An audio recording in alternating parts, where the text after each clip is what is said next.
සුබ දවසක් ඔයාලා සියලුම දෙනාට. අද අපි ඔයාලට අරගෙන එන්නේ පසුගිය වසරේ තිරගත වුණු සුපිරිම ඔස්ට්‍රේලියන් වෝ මූවී එකක් ගැන විස්තරයකුයි. මේ මූවී එකේ නම තමයි බීස්ට් ඔෆ් වෝ. මේ මූවී එකට පදනම් වෙන්නේ 1942 වසරේ. ඒ කියන්නේ දෙවෙනි ලෝක යුද්ධ සමයේ කතාවකුයි.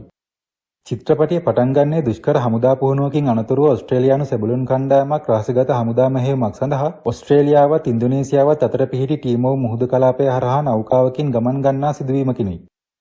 තමන්ගේ පළවෙනි මෙහෙයුම වුණ ඒ ගමන සාර්ථකව අවසන් කරන්න ඔවුන් බලාපොරොත්තු වෙන්න හිටියත් එක මොහොතකින් මේ සියලු බලාපොරොත්තු බිඳ වැටෙනවා. ඒකට හේතුව වෙන්නේ මුහුද මැදදී එකවරම එල්ල වෙන ජපාන ගුවන් ප්‍රහාරයකින් ඔවුන් ගමන් කරපු නැව සම්පූර්ණයෙන්ම මුහුදුබත් වෙලා මේ හමුදා කණ්ඩායමෙන් බොහෝ දෙනෙකුට තමන්ගේ ජීවිත අහිමි වීම නිසායි. ඉතින් මේක සාමාන්‍ය යුද්ධ කතාවක් කියලා ඔයාලට එකපාරටම හිතුණත් මේ මොහොතේ ඉඳන් තමයි කතාව සම්පූර්ණයෙන්ම කන පිට ගැහෙන්නේ. මොකද අනුතරින් දී බේරගත්ත සොල්දාදුවන්ගේ සැබෑ හතුර වෙන්නේ ජපාන ගුවන් නියමුවා කියලා ප්‍රේක්ෂකයා හිතාගෙන හිටියත් ඊට හාත්පසින්ම වෙනස් බිහිසුණු ඉරණමකට තමයි ඊළඟට උන්ට මුහුණ දෙන්න සිදු වෙන්නේ. සිදු වුණ දරුණු අනතුරෙන් ඊටාම සුළු පිරිසකට පමණක් දිවි බේර ගන්න වාසනාව තිබුණත් ඔවුන්ගේ වාසනාව වැඩි වෙලාවක් පවතින්නේ නැහැ. කිසිම උදව්වක්වත් සම්බන්ධතාවක්වත් නැතුව අසරණ වෙලා ඉන්න මේ හමුදා කණ්ඩායමට ටිකෙන් ටික තේරෙන්න පටන් ගන්නවා ඔවුන් ඇතුල් වෙලා තියෙන්නේ සම්පූර්ණයෙන්ම වෙනස් සටනකට කියලා. හැමතැනම සුන්බුන් විසිරීලා ගිනිගනිමින් තිබුණත් ඊටමත් සංසුන්ව සහ නිශ්ශබ්දව තියෙන ටීමව් සාගරයේ ජලතලයට යටින් අඳුරින් පිරුණු කවුරුත් නොදන්නා ලෝකයක් තියෙනවා. මේ චිත්‍රපටය බලන ප්‍රේක්ෂකයන්ගේ හිතවල ඒ නොදන්නා බය ඊටා මන්දගාමීව ගොඩනගන්න අධ්‍යක්ෂකවරයා කටයුතු කරලා තියෙනවා. මුලින්ම ජලතලයේ අස්වාභාවික චලනයන්, අමුතු හැඟීම්, හදිසි අතුරුදහන් වීමක් වගේ සංවේදනයන් නැති වුණත් මේ සොල්දාදුවන්ට හරියටම තේරුම් ගන්න බෑ මොකක්ද වෙන්නේ කියලා.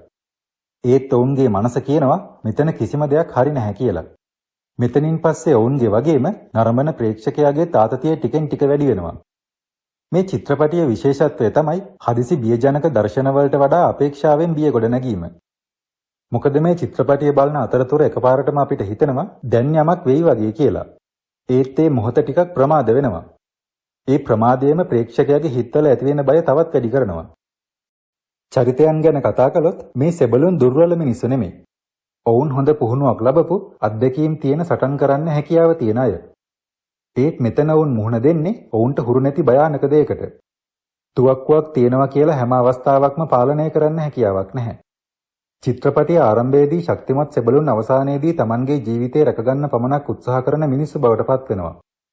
ඒත් එක්කම ටිකෙන් ටික කණ්ඩායමේ සම්බන්ධතාවත් වෙනස් වෙනවා. මුලින් ඔවුන් අතර එකමුතු බවක් තිබුණත් පීඩනය වැඩි වෙද්දී සැක, බය සහ පුද්ගලික තීරණ ඉදිරියට එනවා. චිත්‍රපටයේ මේන් ඇක්ටර් විදිහට රංගනයෙන් දායක වෙන්නේ මාක් කෝල්ස් ස්මිත් කියන ප්‍රසිද්ධ ඔස්ට්‍රේලියානු රංගන ශිල්පියයි. ඊට අමතරව තවත් ප්‍රසිද්ධ ඔස්ට්‍රේලියානු රංගන ශිල්පීන් පිරිසක් සහාය චරිතවලට පනපවනවා. මේ චිත්‍රපටය නරඹන ප්‍රේක්ෂකයාට එක වැදගත් අදහසක් මතු කරලා පෙන්වනවා. ඒ තමයි පාලනය කියන්නේ බොහෝ වෙලාවට මිනිසා හිතන මනෝභාවයක් විතරයි. යුද භූමියක අපිට සැලසුම් සකස් කරන්න පුළුවන්. ඒත් ස්වභාව ධර්මයේ ඉදිරියේ අපිට කිසිම දෙයක් පාලනය කරන්න බෑ. විවෘත සමුද්‍රයේ නිදහස් වගේ පෙනුනත් ඒ නිදහසම කිසිම ආරක්ෂාවක් ලබා නොදෙන තත්වයක් මේ මූවී එක තුලින් ඉස්මතු කරලා පෙන්වනවා. විෂුවල්ස් ගැන කතා කළොත් අතිශය ආලෝකමත් හෝ අතිශය සංකීර්ණ ආලෝකකරණයක් නැති වුණත් මේ සොල්දාදුවන් මුහුණ දෙන අනතුරුදායක තත්වයක් ඔවුන්ගේ මම්මුලා සහගත බවත් හොඳින්ම ප්‍රේක්ෂකයාට දැනෙන විදියට මූවී එක පුරාම ආලෝක තත්ත්වය පවත්වාගෙන තියෙනවා.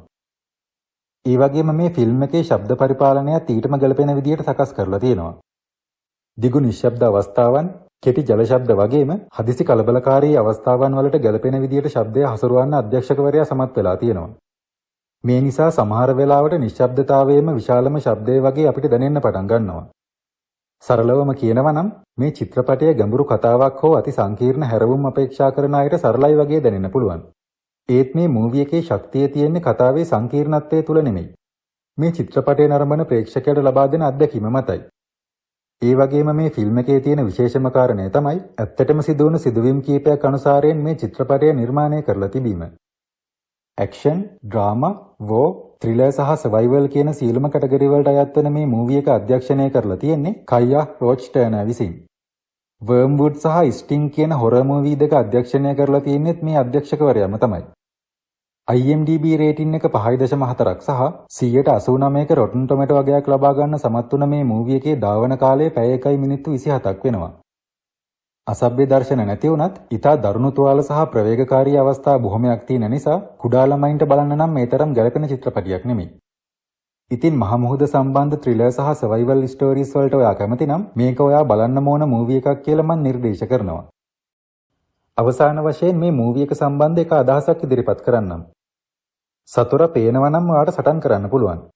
ඒත් සතුර පේන්නේ නැත්නම් ඉතින් තවත් මේ වගේ මූවි ෂෝට් රිවිව්ස් නරඹන්න අපේ SL Movie Hub YouTube channel එක subscribe කරලා තියාගන්න කියලා ආදරෙන් මතක් කරන ගමන් ඊළඟ වීඩියෝ එකෙන් මුණ ගැහෙන තුරු ඔයාලා සීල දෙනාටම සුබ දවසක්.